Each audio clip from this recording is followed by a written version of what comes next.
আবারও বাংলাদেশে এক সংখ্যালঘুর প্রতি অন্যায় অত্যাচার করা হলো। নয়ন নাম করে এক সন্ন্যাসী সাধু শিব ভক্ত তাকে সেই কক্সবাজারে আশ্রমে থাকতো, সেখান থেকে সেই মন্দির থেকে তুলে নিয়ে জঙ্গলে নিয়ে তাকে গলায় রশি দিয়ে মেরে দেওয়া হয়েছে। যেই দুষ্কৃতীরা করেছে সেই দুষ্কৃতীরা কি সাজা পাবে? বাংলাদেশে যে সংখ্যালঘুদের প্রতি, সনাতনীদের প্রতি যে অত্যাচার করা হচ্ছে, ওই দেশের সরকার কি সঠিক কি তদন্ত করে সেই দুষ্কৃতীর কি সাজা দেবে কি দেবে না, সেটা আপনারই বলুন। দীপু দাসকে খুন করা হয়েছিল, আগুনে জ্যান্ত পুড়িয়ে মারা হয়েছিল।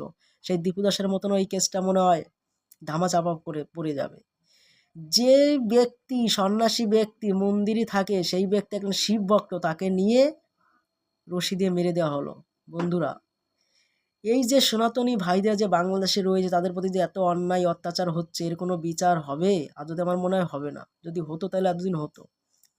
যাই হোক বন্ধুরা, ভালো থাকবে, সুস্থ থাকবে, দেখাবে অন্য কোনো ভিডিওতে। ভিডিওটি শেয়ার করে দিন আর সবাইকে দেখার সুযোগ করে দিন। লাইক কমেন্ট শেয়ার করে পাশে থাকুন।